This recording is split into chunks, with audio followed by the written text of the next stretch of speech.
Air solenoid bulb है और साथ में ऑटो चॉक है, ऑटो चॉक। और ये है बजाज की प्लेटिना बाइक। और इस बाइक में स्टार्टिंग की समस्या है और साथ में स्टार्ट करते हैं तो काफ़ी ज़्यादा रेस बढ़ा रहता है, स्पीड इसका हाई रहता है और ऐसे में कभी कभी स्पीड घट भी जाता है। लेकिन एक ख़ास प्रॉब्लम जिस बाइक में आ रही है वो ECU गर्म हो रहा है और साथ में इसका जो है 3 फॉल्ट आ रहा है। हमने ये इसीलिए खोल के रखा है। एक तो एयर सोलेनाइड जो सेंसर होता है इसका फॉल्ट आ रहा है और साथ में ये जो है ऑटो सेंसर का फॉल्ट आ रहा है। ऑटो ऑटो चॉक यानी कि ऑटो चॉक लगाता है, ये कार्बोरेटर वाली मॉडल है। और साथ में मैप सेंसर का भी फॉल्ट आ रहा है, मैप सेंसर। ठीक है, इसमें मैप सेंसर भी उस तरफ लगा होता है। तो ऐसे में हम चेक करेंगे कि ये दोनों सेंसर खराब है, सेंसर खराब है या फिर इसका ECU खराब है। ECU गर्म भी हो रहा है और साथ में 3 फॉल्ट दिखा रहा है।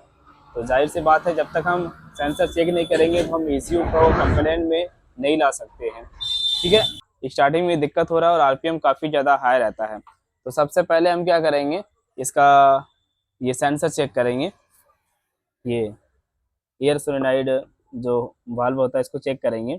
तो बता दें ये जो दोनों सेंसर होता है, ये ऑटो चॉक और ये एयर सोलेनाइड, ये 12 वोल्ट के द्वारा चलती है। तो आप दो तरीके से चेक कर सकते हैं, एक तो 12 वोल्ट इसमें देके अर्थिंग और 12 वोल्ट देके, और दूसरा मल्टीमीटर के द्वारा। मल्टीमीटर हमारे पास जो है ये देख सकते हैं। तो मल्टीमीटर हम क्या करें, मल्टीमीटर को हम करेंगे 200 ohms पे सेटिंग।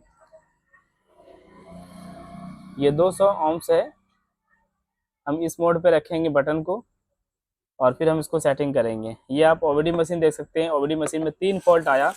तीनों फॉल्ट यही सब है, मैप सेंसर और ऑटो चॉक का और साथ में एयर सोलेनाइड वाल्व का, ये तीनों फॉल्ट आया। तो सबसे पहले मैं आपको मल्टीमीटर के द्वारा ही चेक करके दिखाता हूँ। तो पहले हमें चेक करना है एयर सोलेनाइड वाल्व को। तो हमें क्या करना, दोनों प्रॉब को इस तरीके से हमें इसमें टच करना है। ऐसे टच करने के बाद अगर आप देखेंगे तो यहाँ पे क्या मिल रहा है, 56.8। ये आपको रेजिस्टेंस चेक करना है। ये करीब 48.6 से लेकर 59.4 तक रहता है। 56, 57, 58, 59, इतना तक अगर आ रहा है तो ये सही है। तो ये मैं चेक कर पा रहा हूँ मल्टीमीटर के द्वारा, ये बिल्कुल सही है। दोनों प्रॉब को इस तरीके से टच कर देना है 200 ohms मल्टीमीटर को सेटिंग करके। उसके बाद हम यहाँ पे चेक करेंगे ऑटो चॉक को। इसमें भी हम ऐसा ही तरीका अपनाएंगे।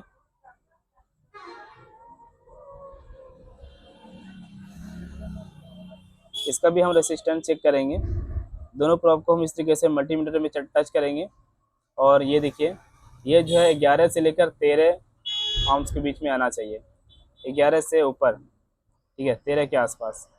तो आप देख रहे हैं कि 11-12 लमसम में ये आ रहा है, यानी कि ये भी सही है। तो मल्टीमीटर बता रहा है ये सही है, लेकिन अब हमें क्या करना है, इसमें 12 वोल्ट देके इसको चेक करना है। टक से आवाज़ हम चेक करेंगे। जैसे हम 12 वोल्ट इसमें सप्लाई देंगे, ये इस तरीके से ऐसे जो है ये मैग्नेट इस तरीके से खींच लेता है, ये आवाज़ करना चाहिए और इसमें भी टिक टिक जैसे आवाज़ आना चाहिए।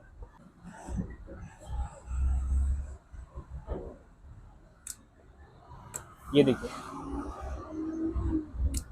इस तरीके से ये खींच रहा है।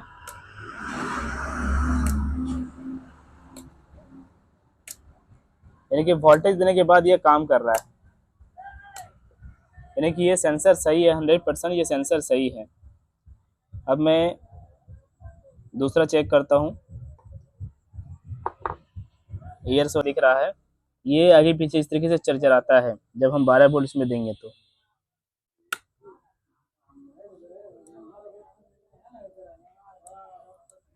ये देखो, यहाँ से तार हिल रहा है।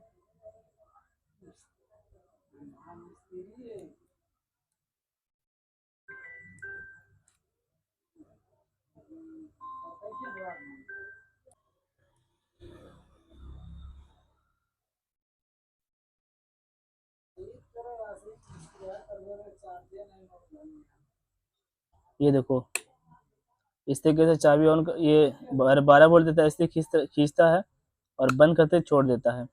इस तरीके से ये काम करता है। ये देखो, चलो कर, मैंने मल्टीमीटर से दोनों सेंसर को चेक कर लिया, सही है। एयर एक्चुएटर भी सही है, एयर सोलेनाइड भी सही है और साथ में ऑटो सेंसर भी सही है।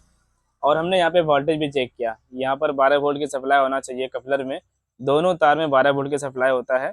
ये देखो मैं आपको दिखा देता हूँ, ये भी सही है, बैटरी के वोल्टेज यहाँ आ रहा है। अब हमें क्या करना है, ये चाबी को जब हम ऑन करते हैं तो ये एयर सोलेनॉइड जो होता है ये ऑन नहीं होता है। चाबी को ऑन करते ही इसमें लाइट आना, ये चिरचिराना चाहिए चाबी को ऑन करते ही। इसका मतलब है कि इसमें सिग्नल नहीं आ रहा, ठीक है। सिग्नल नहीं आने के कारण ये दिक्कत आ रही है। मैं ऑटो सेंसर को भी लगा देता हूँ, ऑटो चौक को भी लगा देता हूँ, और यहाँ पे एक बार हम चेक करते हैं। देखो ये काम नहीं कर रहा है। अब मुझे इसका चेक करना है वायर, यानी कि वायरिंग सही है इसका। अब इससे साफ पता चलता है कि ECU में गड़बड़ी है, ECU इसको सिग्नल नहीं दे पा रहा है, ठीक है। और ECU गर्म भी हो रहा है। इसका ECU चेंज करने पर सभी वर्क करने लगेगी। इसका मैप सेंसर भी काम नहीं कर रहा सही से, इसका ऑटो सेंसर भी काम नहीं कर रहा है, और साथ में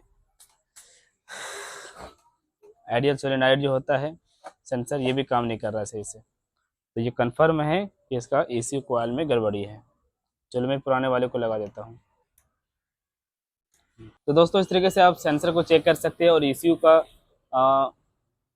को कंफर्म कर सकते हैं कि ECU ख़राब है या नहीं।